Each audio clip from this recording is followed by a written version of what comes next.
Halo semuanya, perkenalkan nama aku Maria Keisha Makarena, biasa dipanggil Keisha. Di video kali ini aku akan membuat video, yaitu sebuah video laporan untuk project aku, yaitu implementasi black box texting pada aplikasi Shopee menggunakan pendekatan metode ekuivalensi pada bagian login. Langsung aja kali ya. Nah, sebentar. Disusun sama aku sendiri. Nah, ini kita lanjut ke pendahuluannya, latar belakangnya itu. Jadi gini, kenapa aku mengambil e-commerce Shopee? Karena menurut aku dan tim aku, terutama kita sebagai anak muda atau mungkin dosenku ini secara pribadi juga menggunakan aplikasi e-commerce, yaitu dengan aplikasinya adalah Shopee yang sering kita gunakan. Yang pertama, selain dia fleksibel, user friendly, kedua itu karena Shopee itu udah terpercaya dan banyak banget voucher-voucher menarik yang dikasih kepada penggunanya gitu ya. Jadi kita tuh mengambil yang udah yang familiar lah ya, aplikasi familiar, lalu kita teliti gimana sih kurangnya itu, gimana sih fitur-fiturnya dan segala macam. Nah, itu ada di dalam laporan kita. Nah, laporan aku bagiannya yang login ya. Nah, tujuan penelitian kali ini itu untuk yang pertama untuk mengembangkan metode pengujian yang efektif dan untuk fitur-fitur kompleks pada aplikasi Shopee. Kenapa ini fitur-fitur kompleks? Karena aku menggunakan black box texting. Jadi di mana ini tidak berkaitan langsung dengan source code ya. Ini hanya tampilan saja UI-nya. Next itu tujuannya itu yang merancang partisi input yang akurat, responsif untuk berbagai skenario pengguna. Ya tentunya terus yang ketiga itu menentukan pendekatan untuk mengatasi tantangan seperti spesifikasi yang tidak lengkap dan ketergantungan eksternal selama pengujian. Nah, semua laporan ini lengkap ya untuk pengujian loginnya di Shopee. Nah, ruang lingkupnya tuh apa sih? Ruang lingkup kita itu menggunakan metode black box texting dengan teknik ekuivalensi yang tadi aku bilang sebelumnya, yang memfokuskan utamanya itu fitur login, pencarian produk dan penambahan produk ke keranjang. Itu temen aku ya, tapi kalau aku tuh fokusnya ke fitur loginnya. Nah, tidak mencakup pengujian struktur internal code, yaitu white box texting. Ini aku bilang karena aku menggunakan pendekatannya black box texting. Lalu pengujiannya aku pengujian perangkat lunaknya software texting. Ini juga ada apa namanya jurnalnya, itu menurut Prasman 2010 pengujian adalah bagian penting dari rekayasa perangkat lunak karena kontribusi langsung terhadap keadaan dan performa sistem. Nah, ini untuk menemukan kesalahan-kesalahan bugs gitu ya. Terus kalau misalnya kayak, aduh gimana sih loginnya kok ini ngebug atau apa, itu nanti ketahuan loh dari sini. Nah, penjaminan kualitas perangkat lunaknya juga pastinya yang mencakup serangkaian aktivitas sistem dan terencana untuk memastikan bahwa proses pengembangan perangkat lunak menghasilkan produk yang berkualitas tinggi, tentunya di bidang fitur login. Oke, nextnya ini black box textingnya yang aku bilang. Nah, ini ada jurnalnya juga yang dimana pengujian hanya memeriksa apakah sistem berperilaku sesuai dengan diharapkan berdasarkan spesifikasi. Nah, ini benar dong, karena kalau kita misalnya masuk ke sebuah aplikasi, kita tuh benar-benar harus tahu dong, ini benar bisa nggak dipakai, ini data keamanannya gimana, loginnya gimana, apakah susah, nggak user friendly dan segala macam. Itu ada di sini semuanya yang kita akan bahas tuntas tentang loginnya. Lalu ini ada tekniknya aku bilang, teknik ekuivalensi. Terus, nah dari sini metode ini sangat relevan diterapkan pada aplikasi Shopee tentunya, yang menerima berbagai macam input dari pengguna. Gitu. Ini e-commerce-nya, e-commerce paling terkenal dan paling banyak digunakan di Asia, yaitu adalah Shopee. Oleh karena itu, implementasi komprehensif testing for framework-nya itu ya untuk mengatasi pengembangan solusi e-commerce di Shopee-nya aja sih. Gitu.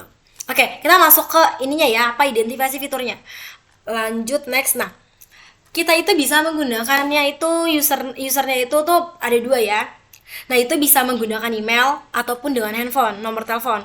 Kalau email itu harus menggunakan contohnya ya, user bla bla bla @gmail.com contohnya. mariarahel@gmail.com. Harus ada emailnya, harus jelas gitu loh, example-nya itu harus jelas, itu tuh email kah, Outlook kah, Yahoo kah gitu. Terus kalau misalnya yang salah tuh kayak gimana sih? Kalau salah tuh kayak mariarahel.com, itu salah ya guys, karena nggak ada ad-nya, nggak ada Gmail, itu harus terhubung kemana tuh nggak ada.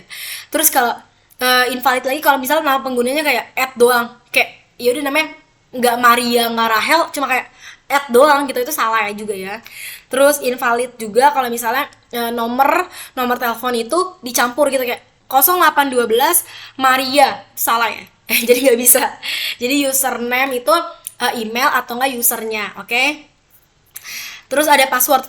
Passwordnya ini tuh harus huruf besar, satu karakter huruf besar, terus ada 6 karakter, dan boleh juga dicampur dengan apa namanya angka gitu ya nih. 6 sampai 20 karakter yang sesuai panjangnya. Nah, gimana kalau misal cuma 5 karakter aja nih Kak, A, B, C, D, E? Ya itu pasti gagal ya guys, karena itu di bawah minimumnya. Sedangkan minimumnya aku bilangnya 6 sampai 20. Kalau misalnya 6 pas itu berhasil, 20 berhasil, kalau misalnya lebih dari 20 itu nggak berhasil. Kayak gitu ya. Nih, kalau 21 ya melebihi, gagal gitu ya. Terus kalau skenario gimana? Kalau login dengan email valid dan passwordnya valid, itu pasti berhasil. Tetapi kalau misalnya emailnya valid nih, tetapi passwordnya nggak valid, iya pasti gagal ya guys ya. Misalnya Maria Rahel Keisha Makarena misal nama usernya Maria Rahel Keisha Makarena, passwordnya 12345, itu salah ya guys, harusnya kan sampai 6, minimumnya 6 bukan 5 gitu ya. Ada juga misalnya salah emailnya, harusnya kan Maria Rahel terus kurang L atau kurang add atau kurang gmailnya atau apa, itu juga salah, itu nggak bakal bisa masuk. Nah, nih dikasih tahu juga kalau misalnya passwordnya kurang dari 20, lebih dari 20 dia passwordnya itu besarnya 2 sampai 20 itu berhasil kayak panjangnya. Terus kalau terus habis itu kolom passwordnya kalau kosong dia tuh gagal, harus diisi ya, ini harus diisi.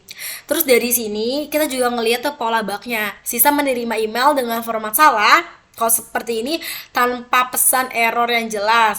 Nah itu ntar bakal ada notifikasinya langsung dari Shopee.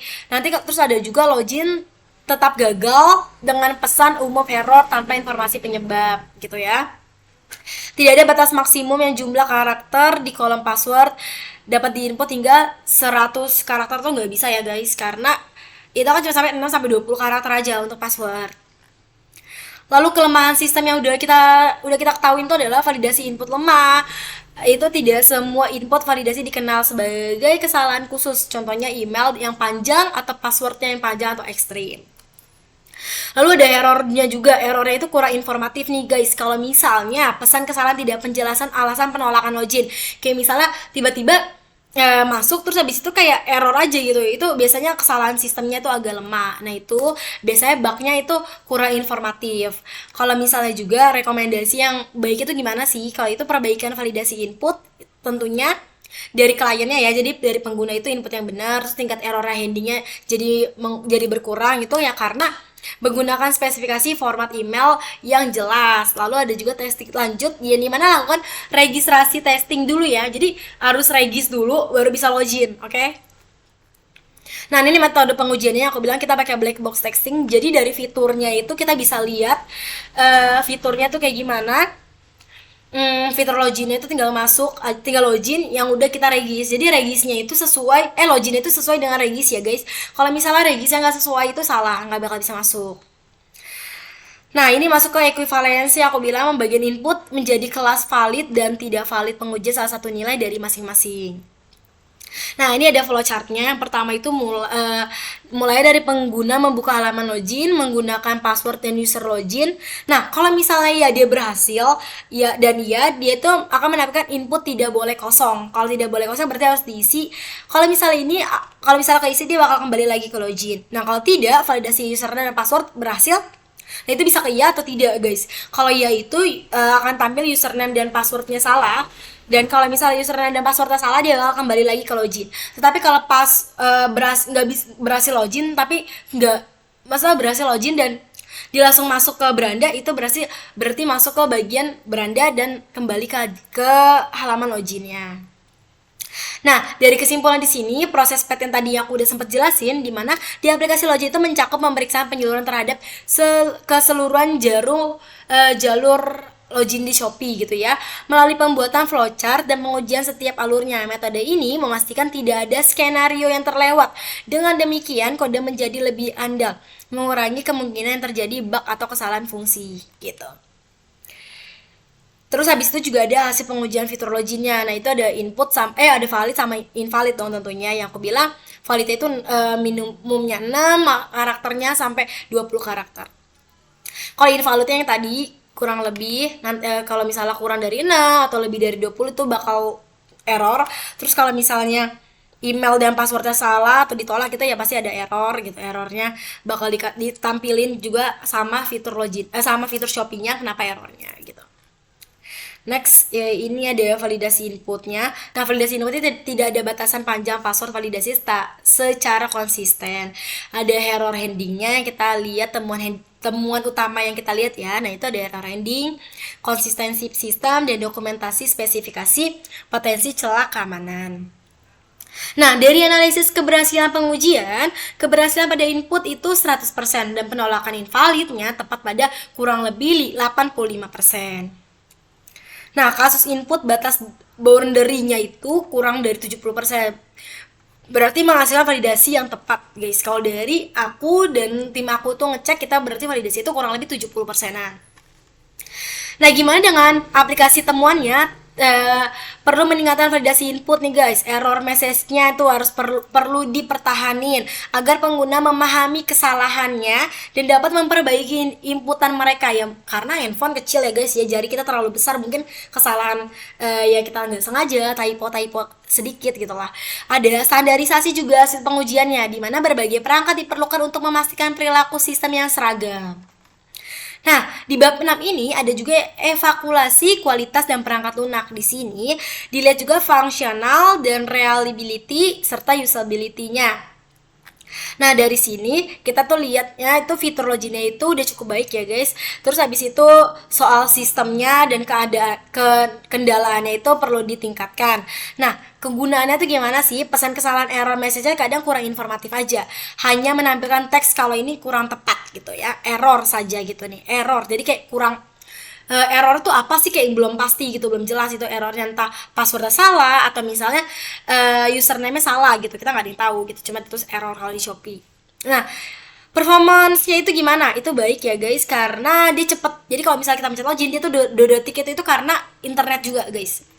Nah, security-nya perlu ditingkatkan karena beresiko menyebabkan eksploitasi seperti buffer overflow jika tidak ditangani secara sisi back-end-nya yang kurang tepat. Nah, maintenance ability-nya itu kemudian memeliharanya belum terukur karena dari sini kita cuma menggunakan black box texting, jadi kita belum masuk ke dalam bagian white box textingnya yang dimana itu menggunakan source code. Lalu ada portability itu cukup baik ya guys. Di sini bisa dilakukan oleh beberapa perangkat Android dan menggunakan aplikasi berhasil secara relatif seragam. Lalu ada compatibility yang baik, itu bisa menggunakan Google atau Facebook ya guys. Nah, yang kesimpulannya itu aplikasi Shopee menunjukkan fungsi dasar login yang berjalan sesuai dengan spesifikasi, yang itu valid dan invalidnya.